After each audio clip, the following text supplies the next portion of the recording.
Feliz domingo para todos. Hoy el Evangelio nos invita a hacer luz. Creo que es de las comparaciones, es de las metáforas más fáciles de entender, pero tal vez no es tan fácil de aplicar. ¿Qué significa hacer luz? Incluso en un lenguaje que no es propiamente cristiano, se habla mucho de esto de ser luz. Por ejemplo, se dice que una persona es brillante por su inteligencia, por su manera de ser, o a veces ya casi en un tono de nueva era se dice que es un ser de luz. ¿Qué significaría desde el punto de vista cristiano esto de ser luz del mundo como nos pide Cristo? Pues quiero invitarte a que consideremos unas cuatro maneras prácticas de iluminar, 4 maneras prácticas de ser luz. Lo primero, atrévete a ser diferente desde un punto de vista positivo. Es decir, que si hay un ambiente en el que tú te encuentras en donde todo el mundo murmura, pues sé tú esa persona que no murmura. En un ambiente donde todo es vulgaridad, sé tú esa persona que trata con respeto a todos y que utiliza un lenguaje diferente, un lenguaje limpio. Y así con cada virtud. Eso es ser luz. Porque cuando tú marcas una diferencia, incluso sabiendo que vas a encontrar oposición, esa diferencia, pues de alguna manera se hace visible, muestra una alternativa, y eso ya es empezar a hacer luz. Segundo, ten en cuenta que muchos de nosotros tenemos la posibilidad de prestar un servicio a otros a través de cierto liderazgo, de cierta autoridad. Por ejemplo, sin mérito mío, pues soy sacerdote. Eso significa que tengo la posibilidad de tocar vidas, tengo la posibilidad de dirigirle la palabra a muchas personas, en ocasiones incluso a miles de personas. Ahí hay una oportunidad para hacer luz. Porque si tú estás en un lugar de liderazgo, en un lugar de gobierno, en un lugar de enseñanza, esa es una oportunidad magnífica para que tú seas luz, es decir, para que tú trabajes por el bien de todos, para que tú trabajes por el bien común.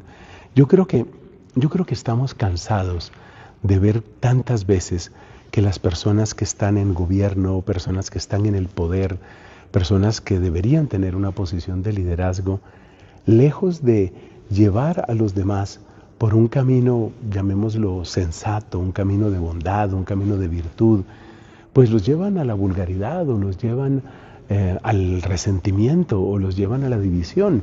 Tú sabes que hoy muy buena parte de la política, por ejemplo, se hace de esa manera, inyectándole odio a la gente, inyectándole odio al pobre para que se convierta en la gente que va a votar por mí contra los ricos, o inyectarle miedo a la población para que crean en mis promesas de seguridad y entonces miren a todos los demás como enemigos.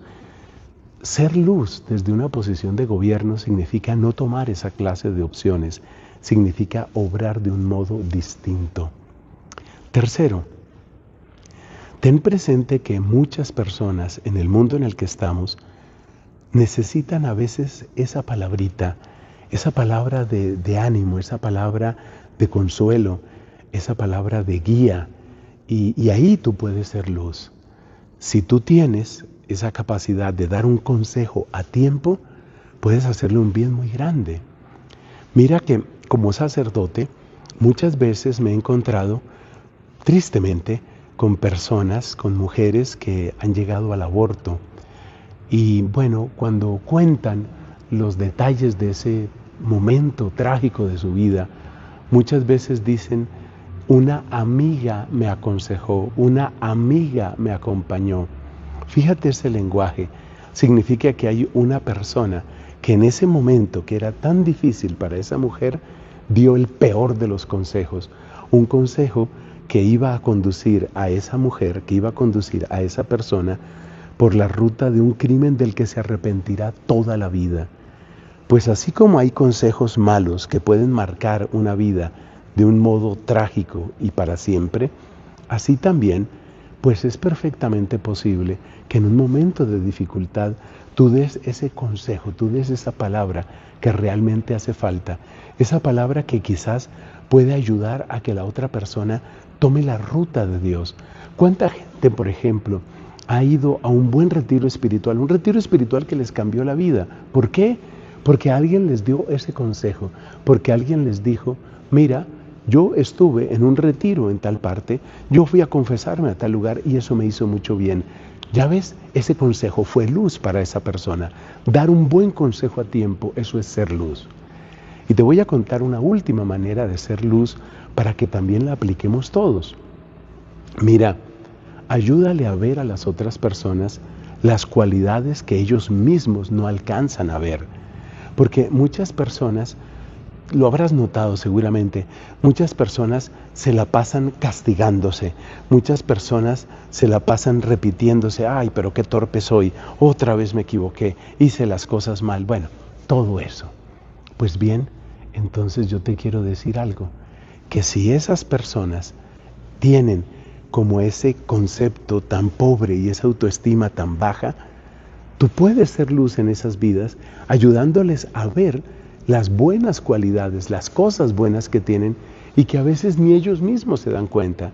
Fíjate cómo Cristo era capaz de ver en un publicano, en un cobrador de impuestos que trabajaba para los paganos romanos, ayudando a que explotaran a los judíos, en ese hombre que estaba en semejante situación, Cristo vio un prospecto de apóstol. Y lo mismo podemos decir de Pedro. Pedro, ¿quién era? Pues un pescador en el mar de Galilea. Hubiera pasado completamente desapercibido en una vida opaca y probablemente sin mayor sentido. Pero Cristo vio algo que el mismo Pedro no veía. Y de esa manera Cristo iluminó la vida de Pedro. También nosotros podemos iluminar la vida de otras personas. Nosotros podemos ayudarles a que vean las posibilidades que tienen, a que vean el camino que pueden seguir. Y eso, indudablemente, es ser luz. Que Dios te bendiga y que tengas un domingo lleno de luz. De hecho, que la resurrección de Cristo, que es la luz más esplendorosa, llene tu corazón y a través de ti llegue también a otras personas. Así sea.